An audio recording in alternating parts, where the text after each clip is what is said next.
ሰላም ጤና ይስጥልን የተከበራችሁና የተወደዳችሁ ውድ የጊዜ ሬዲዮ ቤተሰቦቻችን፣ እነሆ የሐምሌ 13 የማለዳ መረጃዎችን ይዘን ቀርበናል። ከመረጃዎቹ ጋር ይሄ ነው ወርቅዬ ነኝ። አብራችሁን ቆዩ። የጣና ሐይቅን በዓለም አቀፍ ቅርስነት ለማስመዝገብ የሚያስችለውን የቅርስ ማምረጫ ሰነድ በዩኔስኮ ተቀባይነት አገኘ። በአማራ ክልል የሚገኙ የመስህብ ሀብቶችን በማልማትና በማስተዋወቅ የባህል ቱሪዝም ኢንዱስትሪውን በማሳደግ የክልሉን ሕዝብ ተጠቃሚነት ለማረጋገጥ እየሰራ እንደሚገኝ የክልሉ ባህልና ቱሪዝም ቢሮ አስታውቋል። የቢሮው የህዝብ ግንኙነት ኃላፊ አቶ አበበ እምቢያለ እንደተናገሩት ከሆነ የጣና ሐይቅ ደሴት ገዳማትንና አዋሳኝ ባህር ሸሽ መልክዓ ምድርን ተፈጥሮና የባህል መካነ ቅርስን በዩኔስኮ ዓለም አቀፍ ቅርስነት መመዝገብ ውስጥ እንዲሰፍሩ ለማድረግ በርካታ ስራዎች ተከናውኗል የተባለው። እንዲሁም የጣና ሐይቅ ደሴትን ገዳማትና አዋሳኝ ባህር መልክዓ ምድር ባህላዊና ተፈጥሯዊ ቅርሶችን ስር የተከተሉ ስፍራዎችን ሊያመላክት የሚያስችል ረቂቅ ደንብን ለማዘጋጀት ጥረት ሲያደርግ እንደነበረ ቢሮው ማስታወቁ አይዘነጋም። በአሁኑ ወቅት ይህንን ስፍራ በዓለም አቀፍ ቅርስነት ለማስመዝገብ የተዘጋጀው ቅርስ አስተዳደር እቅድና የቅርስ ማምረጫ ሰነድ ዩኔስኮ በመላክ ተቀባይነት ማግኘቱን የህዝብ ግንኙነት ኃላፊው ገልጸዋል።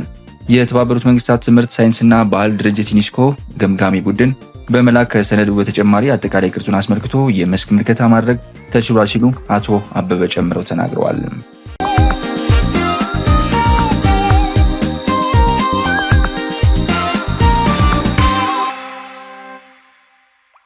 በመቀሌ ከተማ በበቆሎ እርሻ ውስጥ የሐሺሽ ተክል ሲያመርት የተገኘው ግለሰብ በቁጥጥር ስር ዋለ። በመቀሌ ከተማ አይደር ክፍለ ከተማ በበቆሎ እርሻ ውስጥ የካናቢስ ሐሺሽ ተክልን ሲያመርት የተገኘው ተጠርጣሪ በቁጥጥር ስር መዋሉን የትግራይ ፖሊስ ኮሚሽን ክትትልና መረጃ መምሪያ አስታውቋል። በቁጥጥር ስር የዋለው ግለሰብ በአይደር ክፍለ ከተማ ማርታ ጣቢያ ተብሎ በሚጠራው አካባቢ ነዋሪ መሆኑ ተገልጿል። መምሪያው ባደረገው ጥናት ባካሄደው የተቀናጀ የፖሊስ ኦፕሬሽን ግለሰቡ በበቆሎ እርሻ ውስጥ ተደብቆ ያለማቸውን 72 ቁጥቋጦ የሐሺሽ ተክሎችን ማግኘት መቻሉን ተናግሯል። ፖሊስ የተገኙትን ሐሺሽ ተክሎች ሙሉ በሙሉ ያስወገደ ሲሆን ለፍሮንሲክ ምርመራ የሚሆን ናሙና በመውሰድ በተጠርጣሪው ላይ ምርመራ እያካሄደ እንደሚገኝም ታውቋል። የሐሺሽ ተክልን ማምረት መያዝም ሆነ ማዘዋወር ከባድ ወንጀል መሆኑን ያሳሰበው መምሪያው ህብረተሰቡ በአካባቢው ንቁ ክትትልና ተሳትፎ በማድረግ መሰል ህገወጥ ድርጊቶች ሲያጋጥሙት ለህግ አስከባሪ ጥቆማ እንዲሰጥ ጥሪ አቅርቧል። የኮሚሽኑ ክትትልና መረጃ አባላት ከመቀሌ ከተማና ከአይደር ክፍለ ከተማ ፖሊስ ጋር በመቀናጀት ላስመዘገቡት ውጤትም አድናቆት ተችሯቸዋል።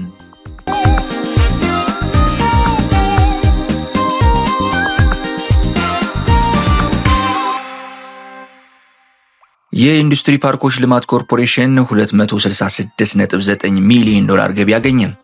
የኢንዱስትሪ ፓርኮች ኮርፖሬሽን ከፍተኛ አመራሮች የ2018 በጀት ዓመት የዕቅድ አፈጻጸማቸውን በሐዋሳ ከተማ በመገምገም ላይ ይገኛሉ። በ2018 በጀት ዓመት ከ266.9 ሚሊዮን የአሜሪካን ዶላር ከውጭ ንግድ ገቢ መገኘቱ በግምገማው ወቅት ተነግሯል። ገቢ የተገኘው የኮርፖሬሽኑ የሚያስተዳድራቸው ልዩ ኢኮኖሚ ዞኖችና የኢንዱስትሪ ፓርኮች ውስጥ የሚቀናነሱ ባለሀብቶች እየተመረቱ ወደ ውጭ ከተላኩ ምርቶች በመሆኑ ተጠቅሷል። የኮርፖሬሽኑ ዋና ስራ አስፈጻሚ ዶክተር ፍስሐ ይታገሱ ዘንድሮ የተገኘው ይህ የውጭ ምንዛሬ ገቢ በተቋሙ ታሪክ የተመዘገበ ከፍተኛው አፈጻጸም መሆኑን ገልጿል።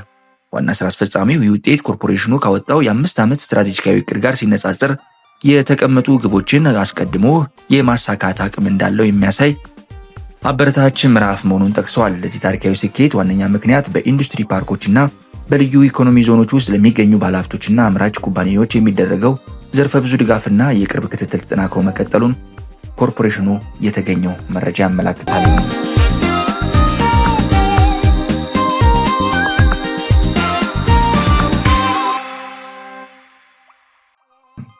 አሁን ደግሞ ወደ ውጭ ምንጭ ወዳገኘነው መረጃ እናልፋለን። ኡጋንዳ ውስጥ በትምህርት ቤት አውቶቡስ ላይ በደረሰ አደጋ ቢያንስ የ20 ህጻናት ተማሪዎች ህይወት አለፈ። በምስራቅ ኡጋንዳ ለትምህርት ጉብኝት ተማሪዎችን አሳፍሮ ሲጓዝ የነበረው አውቶቡስ ባደረሰው አደጋ ቢያንስ የ20 ተማሪዎችና አንድ አዋቂ ሰው መሞታቸውን የአካባቢው ባለስልጣናት ገልጸዋል። ይህ አደጋ በቅርብ ዓመታት ውስጥ በአገሪቱ ህጻናት ላይ የደረሰው እጅግ አስከፊ የመንገድ ትራፊክ አደጋዎች አንዱ ሆኗል። ሐሙስ ምሽት በካምቹሮዋ አካባቢ የተከሰተ አደጋ የትምህርት ቤት ሰራተኞችን ጨምሮ በደርዘን የሚቆጠሩ ሰዎች ጉዳት ደርሶባቸዋል። የአካባቢ ባለስልጣናት እንደገለጹት የመጀመሪያ ደረጃ ምርመራቸው እንደሚያሳዩት አውቶቡሱ በቺዋቲ ኮረብታ ስፍራ ላይ ከመድረሱ በፊት ሜካኒካዊ ችግር አጋጥሞት እንደነበረ። ይህ ኮረብታ በርካታ ከባድ አደጋዎች የሚከሰቱበት አካባቢም ነው ተብሏል። ፖሊስ እንደገለጸው አሽከርካሪው የተሽከርካሪውን ፍጥነት መቆጣጠር አጥቶ አውቶቡሱ ከመንገድ በመውጣት ዳርቻው ላይ የሚገኝ ትልቅ ድንጋይ ጋር በመጋጨቱ ተገልብጧል ነው የተባለው።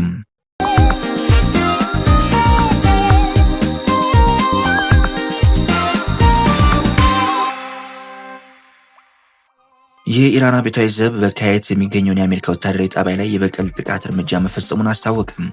የኢራን እስላማዊ አብዮታዊ ጥበቃ ዘብ በኪዌት በሚገኝ የአሜሪካ ወታደራዊ ጣቢያ ላይ ኢላማ ያደረገ በመግለጽ የሚሳኤል መከላከል ራዳር፣ በርካታ ቁልፍ የጦር መሳሪያዎችን እንዲሁም ማከማቻውና 2 ከምድር ወደ አየር ላይ የሚንቀሳቀሱ የሚሳኤል ማስወንጨፊያ መምታቱን የሜሄር ዜና ወኪል ዘግቧል።